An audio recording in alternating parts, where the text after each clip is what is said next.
This is Tante Belle Cose, a podcast about the many beautiful things in Italy for you to discover.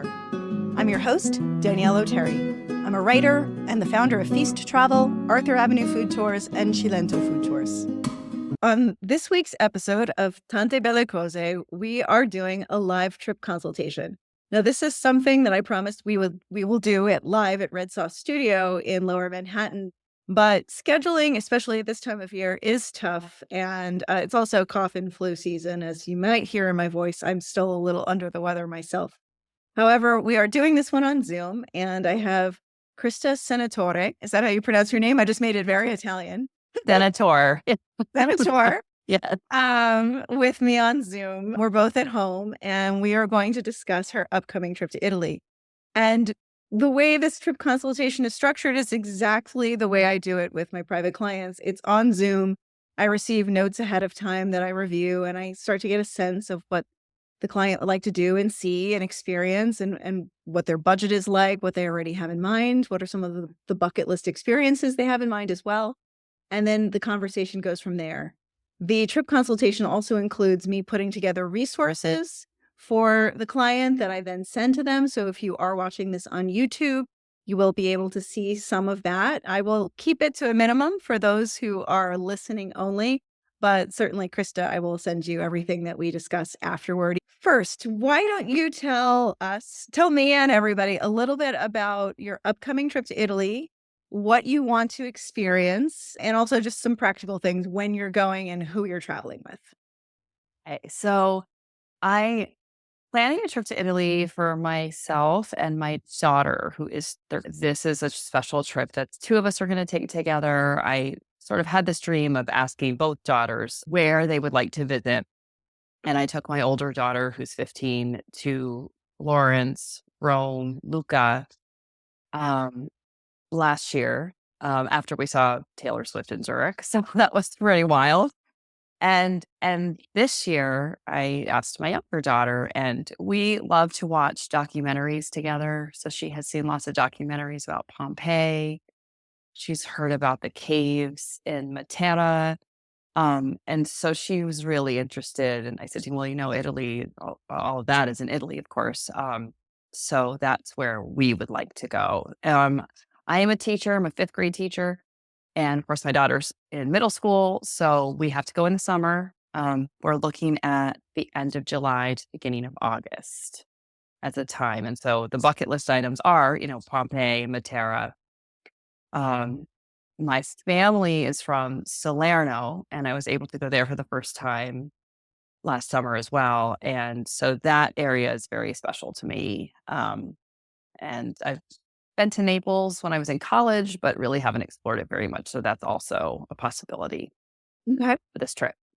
How much time do you have altogether? 10 days, Okay. about what we'd like. Yeah. And do you have your plane tickets yet? No. Okay. So most likely you'll be flying. Do you think you'll be flying into Rome, or are you going to try to fly to Naples directly? Probably Rome, although I am toying with the idea of trying to take a less expensive ticket in somewhere into Europe. And London looked reasonable, and then maybe fly London to Naples. I'm not certain on that yet. Okay. Well, I'm not sure if you know, but there is a new airport in Salerno called the Costa d'Amalfi Airport, and it's a small one. But there are a lot of connecting flights. There are no big direct flights that go in there. Now, in Italy, Rome and Milan are the two big major international airports. When I fly into Italy, I'm almost always going south first to spend my time in Cilento.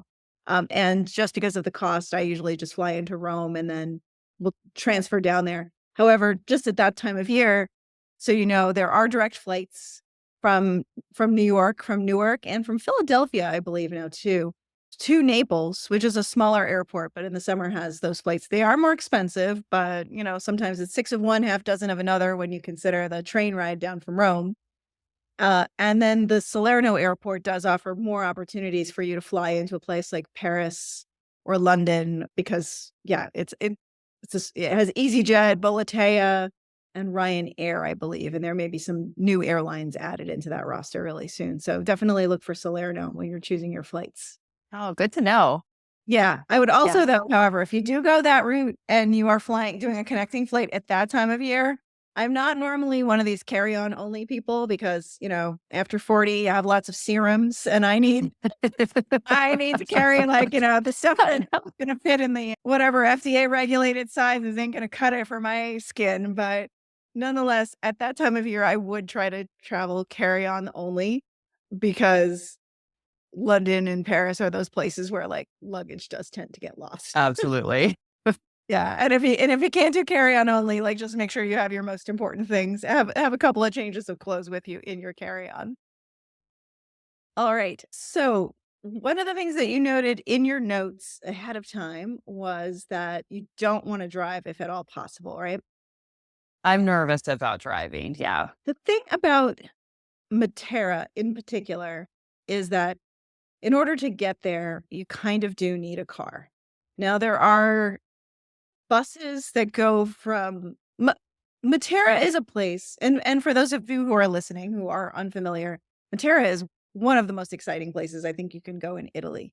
It's the third oldest city on planet Earth, next to Aleppo and Jericho, and it is a city carved out of limestone, and it is famous for a series of caves and it is very, very famous for having been the subject of a book called Christ Stopped at Eboli, which was about the horrible poverty that existed there during the fascist period. It was cleared out post war. But in the 1980s and 1990s, it started to see a renaissance of people who were moving back into these caves and reclaiming the very amazing, brilliant, beautiful history of Matera. I'll definitely do a podcast episode about it because it's one of my favorite places in the world. And today you can go there, and a lot of people tend to really just do it as a day trip from Puglia. It's about 40 minutes from Bari, and there are a ton of day tours and buses that will take you directly there from Bari.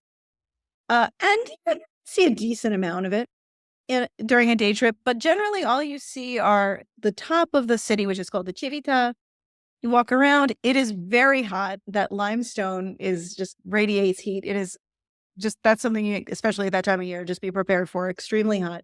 But to me, I think it's really a shame to go to Matera and not stay in a cave hotel because that is an amazing experience. And one of the most beautiful innovations of Matera is that they took these caves, which really had been miserable places, and have turned them into hotels and stays. And what they have done so well in Matera is they haven't glossed over the difficult history of the place. I do feel uncomfortable sometimes. I think especially in Puglia, when there are a lot of these what are called masseria, which were like plantations essentially, with people that lived in not the chattel slavery that we had in the United States, but something not far away from it. And just put a luxury pool there and nobody really recognizes the history. That makes me deeply uncomfortable. In Matera, they've managed to really just hit this mark where you stay in a beautiful place and you feel like $1,000,000, but they also acknowledge the roots behind it. And they're not in conflict with each other. So I think staying in Matera and spending a little bit more on a hotel room there is so worth it because it's also like a rich cultural experience as well. And there's a wide variety of them. So it sounds like you're interested, especially since your daughter's so interested, staying in Matera, right? Definitely. Definitely. We want the cave hotel experience and to really, really just see and experience the city. Right. Yeah. So that's wonderful. So, there's a couple of ways that you could do this trip as I'm starting to think about it for you. So you had mentioned, of course, Pompeii, that's a big part of it, maybe Naples, but then you had also listed in your notes a bunch of places in Puglia that you would like to see. Are Yes. you leaning toward one or the other, or are you trying to do you want to try to get them all in? I was thinking is to start in Naples for a little bit, do Pompeii, and then make our way to Matera. And then if I do rent a car, which I was thinking I probably would have to do, spend at least 2 nights in Matera and then go on to see some places in Puglia. My daughter said, she said, "I want the caves and beach." So I would like a little bit of beach time. Not necessarily to stay at the beach, but to be able to go a day or 2, Mhm. you know. Yeah. You can definitely do that. So let me frame this trip for you, starting from Naples. And what I'm going to do is actually open up a map so we can look at this together. Now, I should also note that there is now going to be a direct flight from New York to Bari. This Oh, It's going to go from between June and October. Oh, okay. And, Puglia has become very hot. Well, temperature wise, yes, but also very, very popular.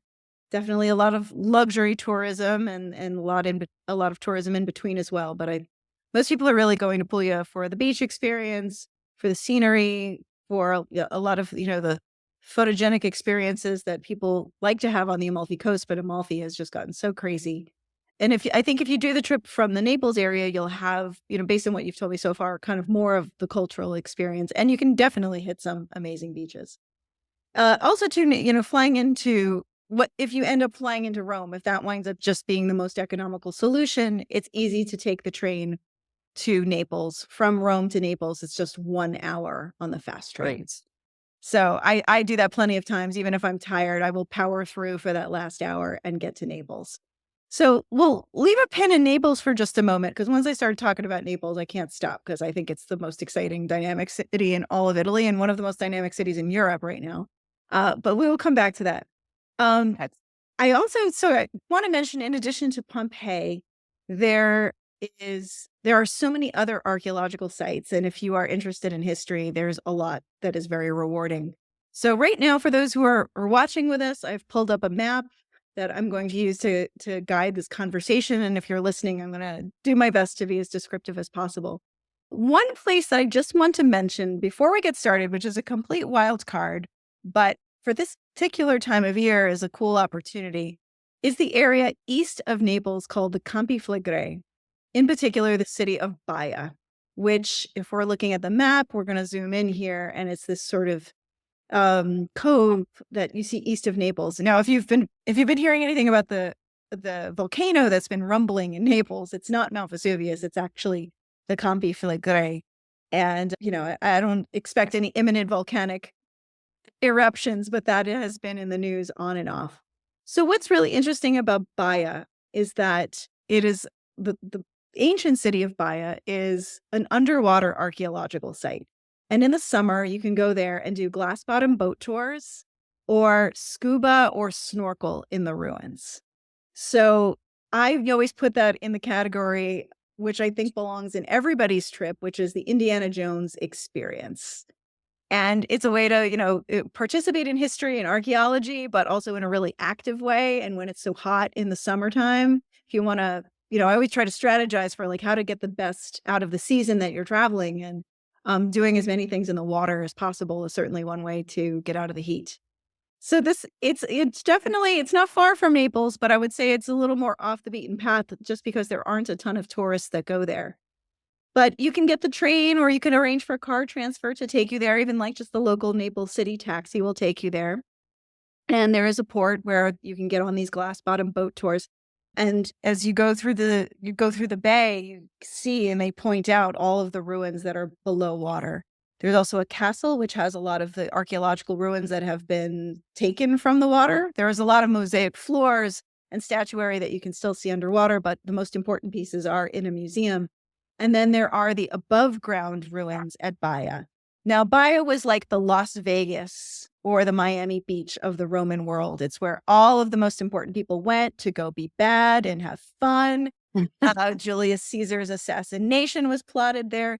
Essentially, the Bay of Naples in the summertime was where all of Rome's elite, the political elite, went to have a good time. And so there are so many archaeological sites there. Baia is just one of them. The above ground ruins in particular has a place that's referred to as the Temple of Mercury, but really it was the cold room, the frigidarium of a ginormous spa complex. And it has an oculus that's a little bit smaller than the one in the Pantheon, but 100 years older. So this is to say, one of the architectural marvels of the world. And nobody's there. It's like you and the lizards and the laundry from the lady who lives next door dangling into the ruins.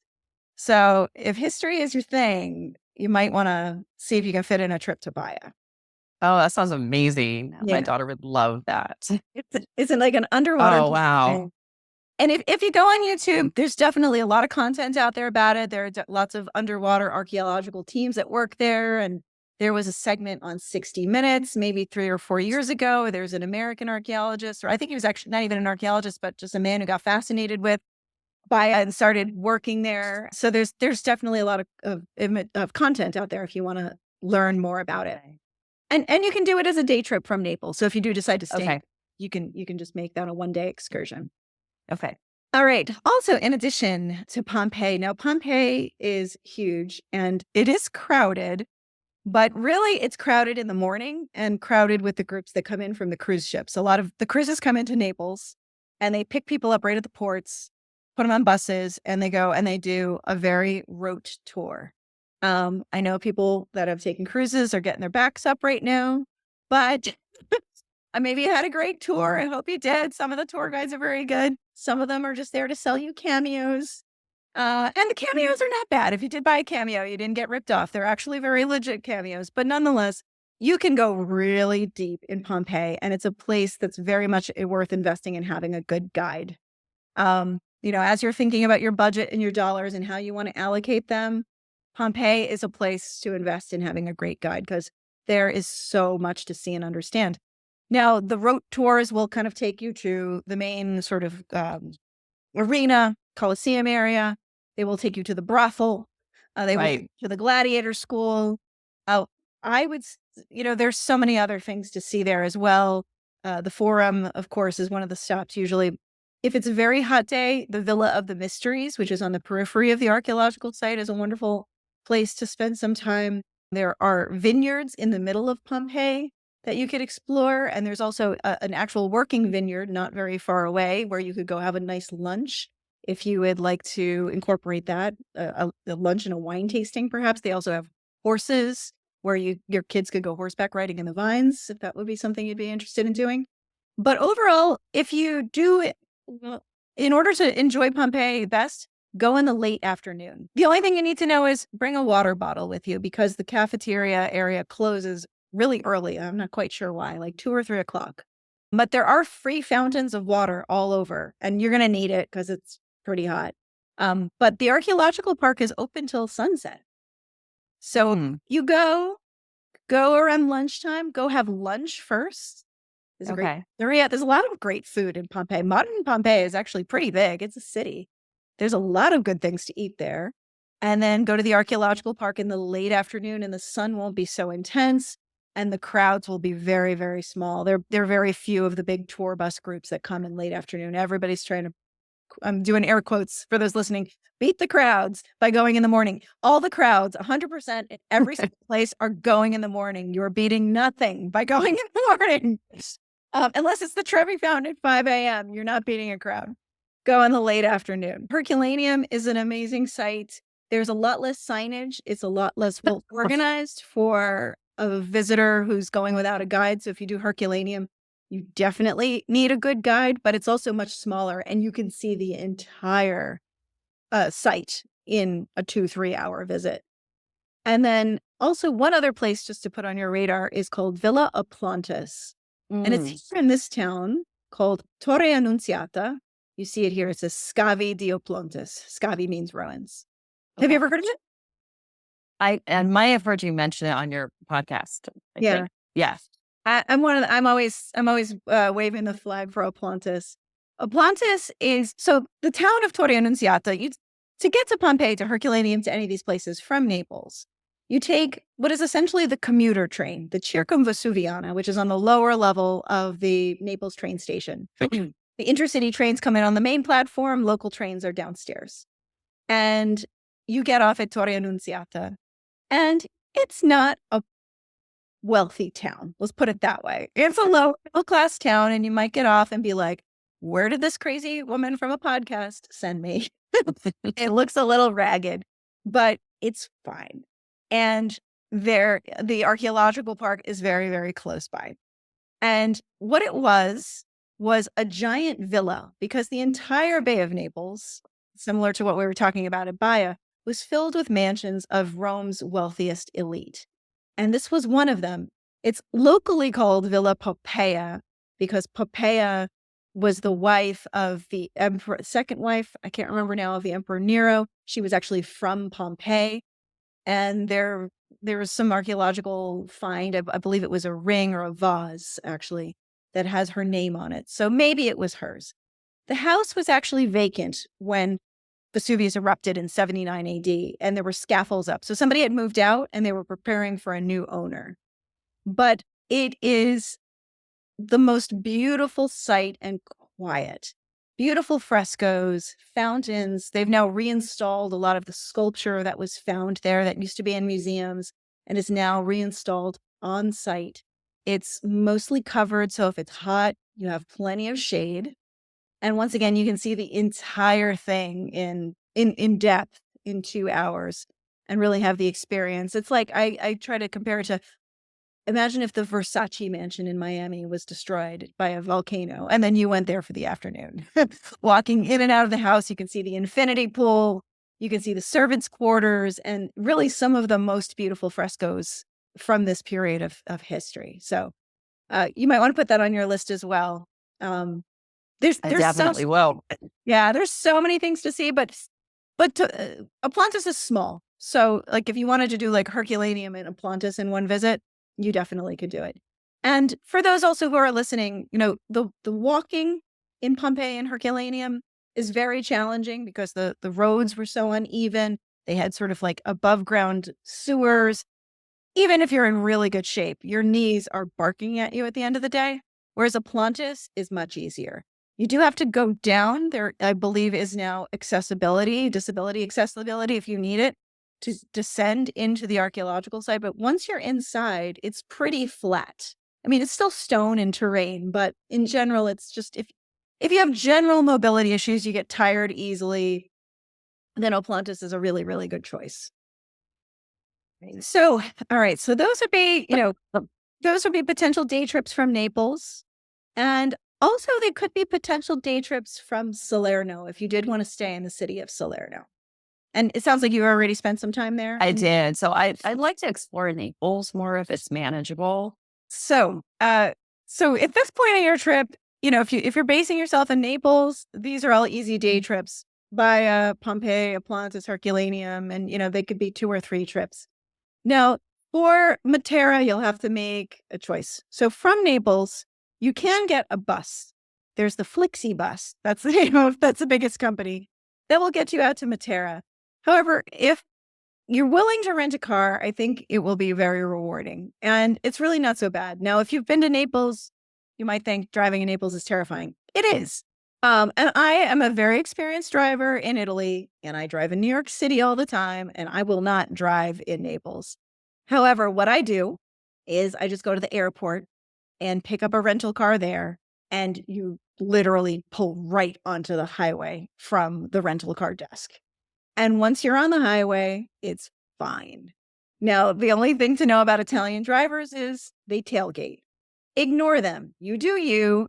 As my father, who was a bus driver and taught people how to drive New York City buses. And when he taught me how to drive, it was serious business. He always said to me, let other people do the driving. They want to speed, they want to pass you, let them.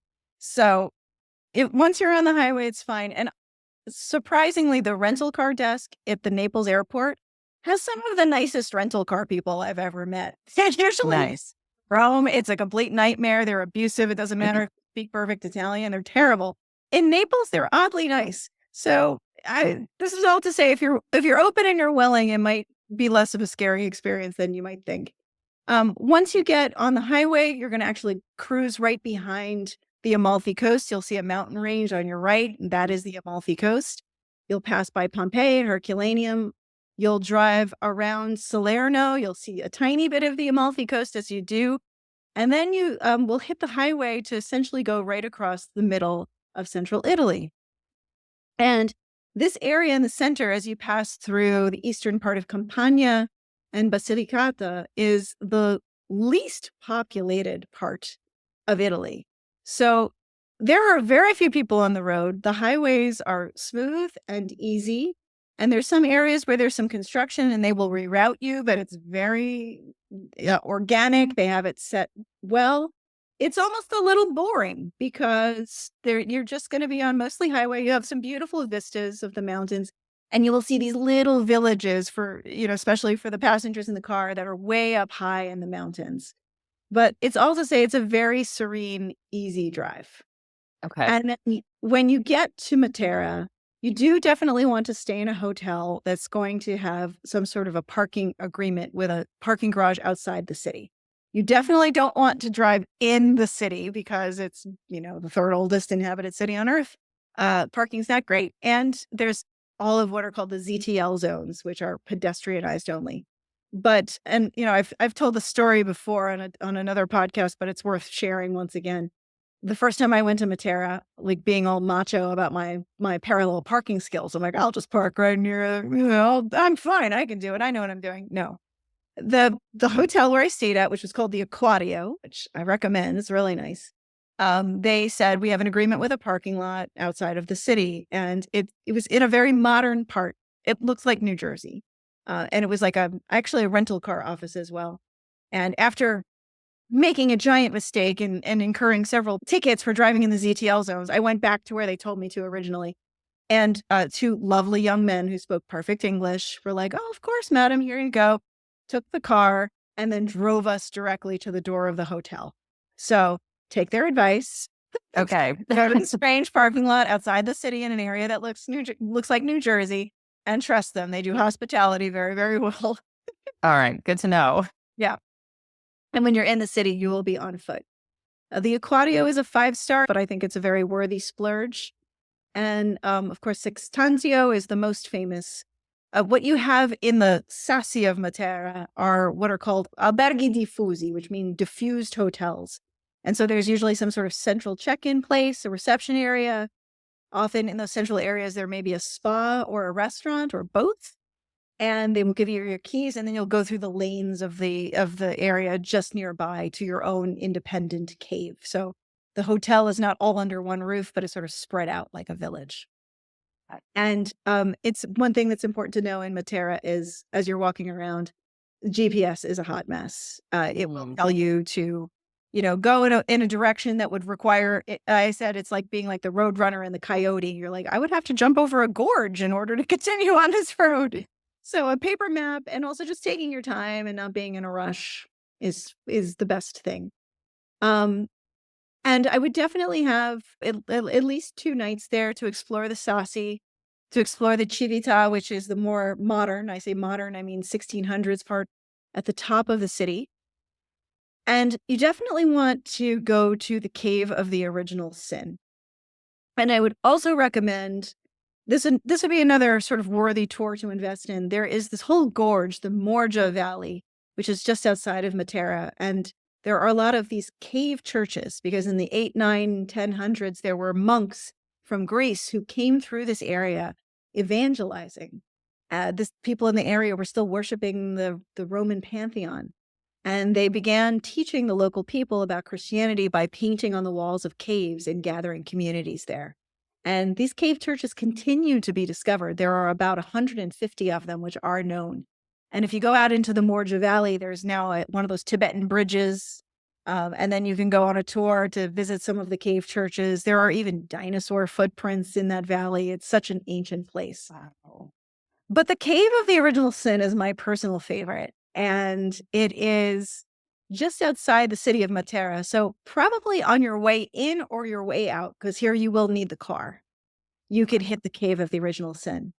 And what you will do is you need to first go to the website to make an appointment because they only allow 10 people in at a time. I'm pointing it out here on the map as well. It's just outside the main. It looks on the map like it's a far distance, but after you sort of wind your way down the hill, it's maybe 5 minutes outside of the city. And so you'll sort of listen to the GPS. Here it does work, and you'll pull up kind of a dirt road, and there's a agriturismo and restaurant there where you will park your car, and you will meet the guide and check in, and then that person, once everybody's gathered, will then get into a pickup truck, and you'll follow him down a dirt road because the cave is actually on private property, and the people who own the farm, sort of have a special deal with the Italian government to allow tourists there. And so it really feels like a like a weird movie. Like you hear the woo woo in your head. It feels like a Western. I'm following a pickup truck down a dirt road in southern Italy to go into a cave. Is this a responsible choice? It feels a little odd, but it's fine. Okay. And you'll arrive at a vineyard, you'll park the car, and you'll follow the guide into the cave. You'll go inside, they'll tell you to sit down, it will be dark, and then they will light it up. Oh, so And you will cool. see this series of paintings that were made in the 800s that show the story of creation of Adam and Eve. And they do play this recording that's in Italian. They have an earpiece in English. It's actually historically, the information on it is very good. The earpiece itself is a little tinny. At a certain point, I just took it out and just sat there and had the awe and wonder because it's just such an amazing, adventurous experience and a beautiful one. And also, you go to Italy and you see all these amazing churches, but there's something about the humble spirituality of thinking people worshiped in this cave in the 800s when they were first learning Right. about Christianity. That's really moving. It's one of these experiences. The cave, we don't know how long it was in use, but it was certainly abandoned and not rediscovered until the 1960s. So it's really an experience of like going back to the way worship was many, many centuries ago. It hasn't been renovated. It wasn't, made Baroque in the 1600s. It wasn't touched during the Counter Reformation. So I think it's a really profound cultural and religious experience. If you are religious, I think it is very moving. If you're not religious at all, you certainly can still appreciate, that sense of awe and wonder. And then definitely that restaurant on the way out, the Agriturismo, has some fantastic food. So if you want to have lunch there before you leave. That sounds amazing. Yeah. Yeah. Now, if you have a car, there's a few other things that you can do. If you've taken the bus, then you should just get the bus back to Naples. You could go to Altamura. It's a city that is very famous for bread and ancient bread ovens. There's a bread oven that's about 700 years old, I believe. It's still in operation there. There's some wonderful food and wine and a beautiful cathedral as well. So that's another small city that you could explore. And because you mentioned a beach, I will mention these very underrated but gorgeous beaches that are on the Arch of Italy's boot here. I would recommend maybe in prep for this trip, there's a book called Murder in Matera by an author named Helene Stupinski. Have you heard of it? No, I haven't. She's most famous for a book called Five Finger Discount. She's wonderful. I met her and she's become a friend. And she grew up in Jersey City, with always hearing these stories that her grandmother ended up in New Jersey from the area near Matera because of a murder. And she decides to really kind of go back and investigate this. And so the book is her trying to figure out her family's story, but she's also spending a lot of time in this area. So you'll get a lot of great ideas for the things to do and see here, which are as off the beaten path as it gets. But in the summer, these beaches are spectacular. You're on the Ionian Sea, so the water is turquoise and tranquil and absolutely gorgeous. There are lots of lovely beach clubs. Only Italians will be there. And I will give you the name and the notes of one beach club in particular that Helene recommended to me, which, she remember her posting it on Facebook saying, this is absolutely paradise. Tell nobody. But I, of course, texted her. It's like, at a beach club, I need to know. And the most famous town that's near there, and it's not very famous, but it has some note, is Bernalda. And that's because Francis Ford Coppola's roots are there. And he actually went back and bought the home of the noble family of the town and turned it into a hotel.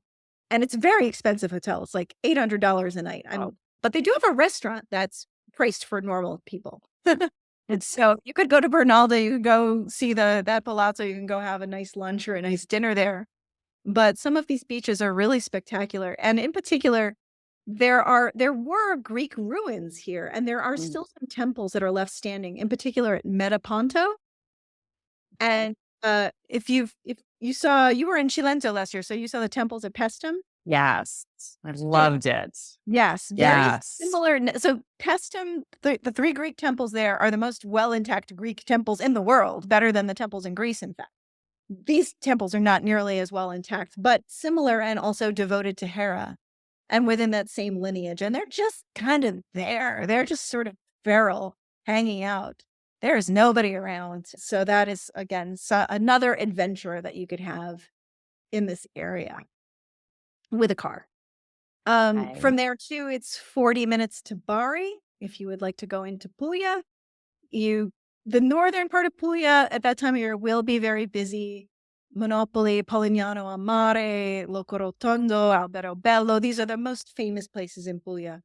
They will be very busy. I sometimes joke that Puglia is the Florida of Italy because some people from northern Italy, especially Milan, have a summer house there. At that time of year, there will definitely be lots of Italians and everything will be open.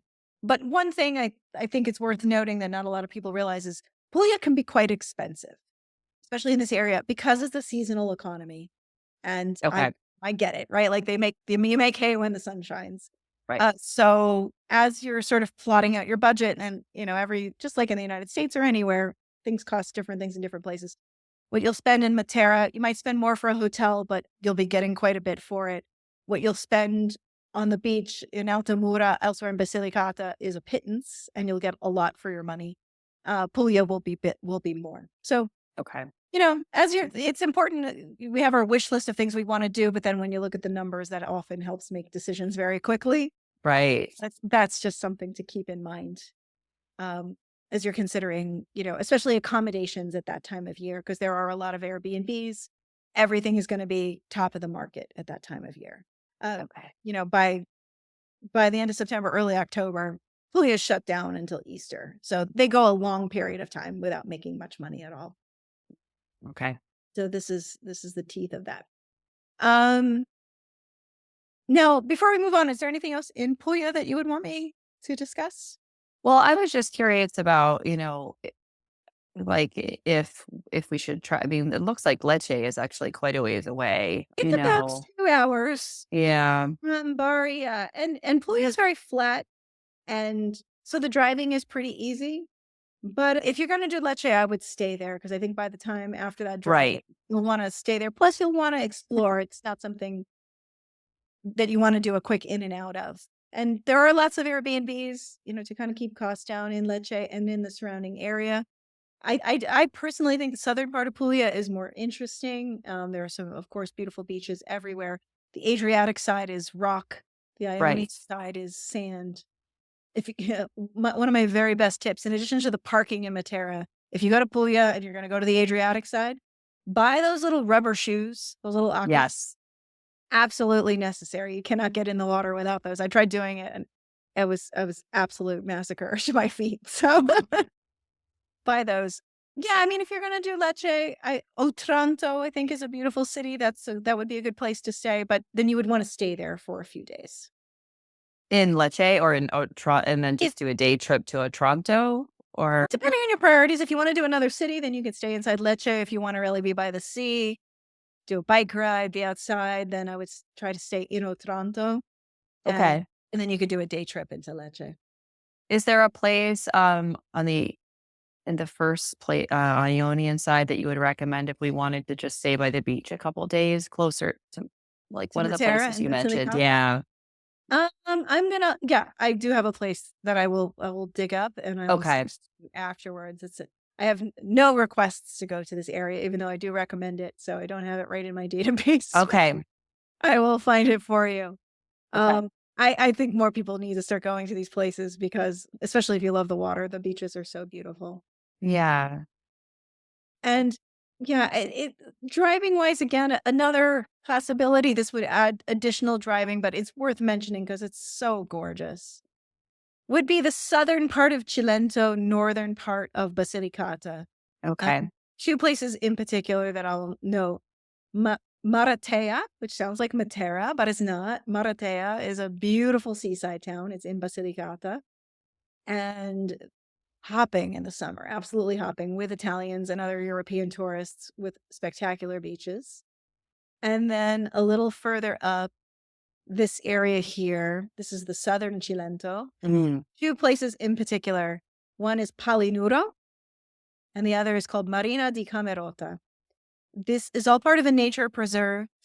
It's wild. It feels like the beginning of time. It's just there are white sand beaches, deep turquoise water. anchovy boats. This is where the best anchovies in Italy come from. You can go on a boat tour at night where you shadow one of the anchovy boats, and then you go onto a secret beach and have a fish fry. The boat ride around the Cape of Palinuro is one of the most spectacular sights you can see. I don't understand how it's not just destroyed with influencers because it's so photogenic. If Wow. you saw Wonder Woman, the Gal Gadot one from 2017, Yes. they filmed it on the beaches of Palinuro where the Amazons are fighting on the white sand beaches. And it is a bargain. I mean, the prices are so low. You can do a full day boat ride, and I'll give you the name of Adriano, a wonderful boat captain I know who speaks excellent English. I mean, it's like 40 euros for, per person Wow. lunch for an amazing day. Something that in Amalfi would cost you a boat ride in the southern part of Cilento, like say for a group of four, is going to cost you, maybe 100, $200. Same boat ride in Amalfi is going to cost 600, 700. And the one in the southern Cilento is actually going to be less famous, less glamorous, but more beautiful. And the water is spectacular. Okay. So if you wanted to spend a couple of days on the beach, either one of those towns would definitely do it. And again, you do need a car, but the driving is fine. And you will have a vacation, like a proper vacation, as well as a cultural experience at the same time. Okay. Just really the advantage of doing southern Italy in the summertime. I know a lot of people don't want to travel in August for good reason, but going to southern Italy, going to beach areas at this time of year, yeah, it'll be more expensive than at other times, but this is the fillet of the season. I mean, you're getting to experience everything that's there at its height, and it's fun when everybody's there and it's busy. I don't like the kind of crowds that you get in a place like Sorrento, for example, where everybody's just sort of crowding in, like, what are we supposed to do and see here? I don't know. Versus in a place like this, which is crowded with people who have been dying to get down here all year to have fun and go to the beach and eat good food. It's a different vibe, and it's fun to be in that kind of atmosphere where everybody's really excited to be there. Really cool. Yeah. All right. So we've talked about all of these different possibilities. Let's go back to Naples now. Okay. About what you can do and see there, which is a lot. Right. Naples is a big city, and every single neighborhood is different. If you have just a short amount of time there, then you want to make sure that you see the historic center, which is another one of the oldest continuously inhabited cities in the world. It's about 2,500 years old in the historic center of Naples. And so as you walk along street level, right below your feet are Greek and Roman temples and cisterns, and a tour of underground Naples has got to be part of your itinerary in order to understand it. And anything underground in these hot months is great because it's 65 degrees underground. So all the catacombs, all the caves, all the underground ruins, that's where you want to go. Um, and mass tourism has definitely come to Naples. The center of Naples is very, very, very crowded, but it's still very much worth seeing, especially if you love history. You'll see a lot of like the cheap Aperol spritzes, and that famous sandwich shop in Florence now has an outpost in Naples, and you could just ignore all of that. There's so many amazing historical sites to see. And I will make a list of those in your notes as well.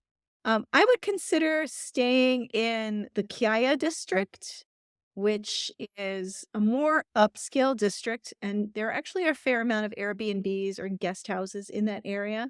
It's not far from the waterfront, and it is connected on the subway. What's great about Naples is the subway is excellent. It was built in the 90s, so it's pretty modern. It's easy, it's not complicated to navigate at all, and you can move around the city, all the districts very, very easily. But Chiaia will give you more of a neighborhood feel. You could walk to the waterfront. You can do some amazing shopping. There's so many great boutiques, little shops. There are in Chiaia, you will also find Fendi and Prada and a whole district of all the designer stuff, but there are a lot of independent designers there as well. So even just great window shopping. And then the archaeological museum, if you're visiting Pompeii, is a must because all of the treasures of Pompeii are stored in the archaeological museum. I would recommend a late afternoon visit. They are also open till, I mean, I think at least 6:30, 7 o'clock. I think 7 o'clock is when they close. Check the hours, of course. But the big bus tours come in the morning and Okay. after 3 o'clock. That's when I generally like to go, is at about 3 o'clock.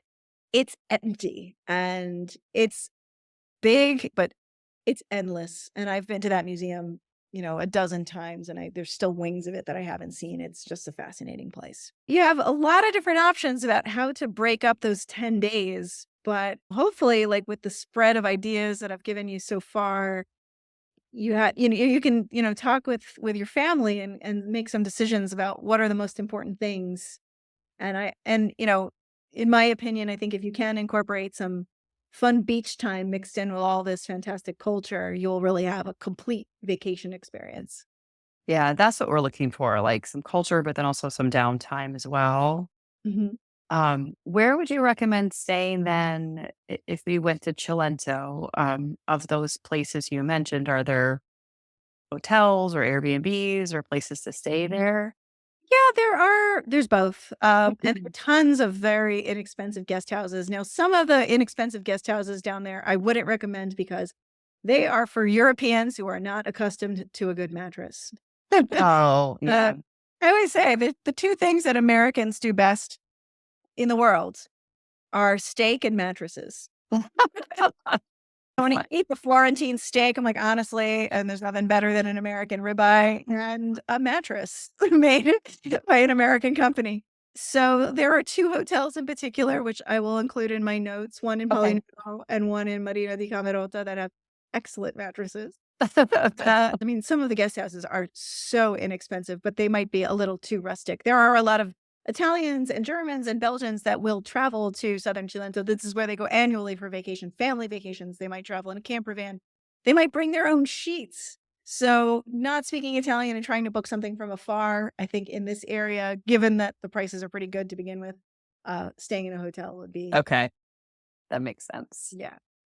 And so, for those of you who are watching on YouTube, this is a database of all of my resources that I'm going to now use to fill out to give Krista all of these resources. I'm going to divide them up by the locations and fill this in so that she has all of the details about what to do and see.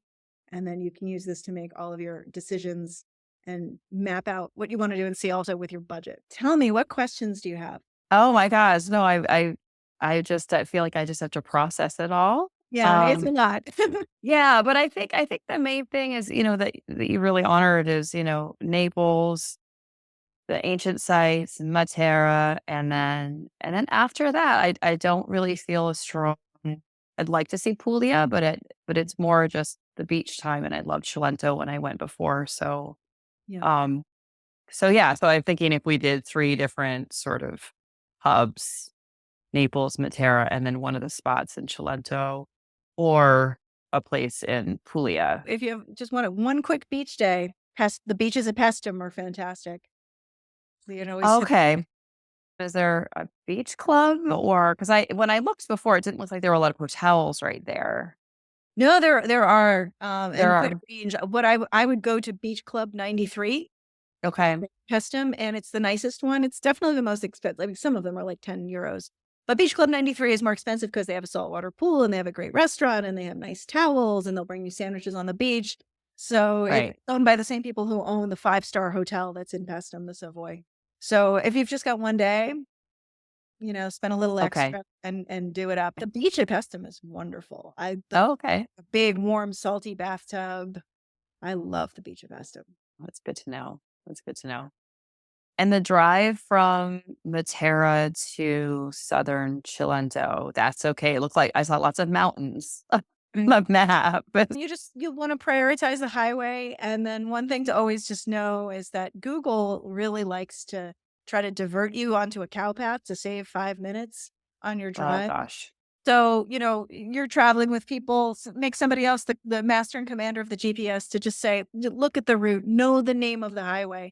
And if you're getting a message that's like, turn left to get off the highway, and it looks like it's just going to bring you on some detour to save 5 minutes. All right, I'm going to compile all of these things and send them to you. And then if you have Okay. questions, let me know, keep me posted, and you'll have to do a follow up after the trip. Absolutely. This is fantastic. Thank you so much. Thank you so much for listening to this episode of Tante Belle Cose. We will be doing more of these live trip consultations, which will hopefully serve as a model to help you with your own trip planning.